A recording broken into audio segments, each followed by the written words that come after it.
其實雙軌學習就會比較咧係有個效益喺度嘅。點解咧？其實小朋友咧就好似一張白紙咁。咁啊，你想點樣佢點樣去發展咧？家長咧都有某程度上面咧嘅控制喺入邊嘅。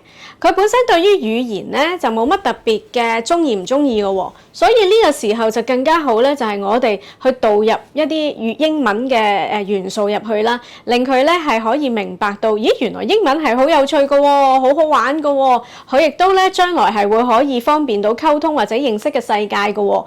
咁呢個係好好嘅，但係問題就係，如果我哋純粹係教佢好平板咁樣去背生字啦，去睇文章啦，咁其實咧佢就會覺得好悶，慢慢就會冇興趣㗎啦。其實你調翻轉頭諗，如果咧你用呢個方法嚟學中文或者學廣東話，你又係咪覺得好有趣咧？一定唔係啦，係咪？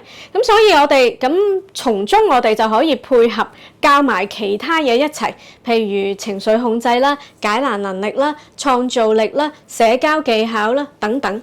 咁其實雙軌去學習咧，小朋友反而會覺得咧更加有趣、更加生動，同埋佢會咧更加學習埋其他嘅技巧啊嘛。咁所以就係一個雙重嘅效益啦，相得益彰喎。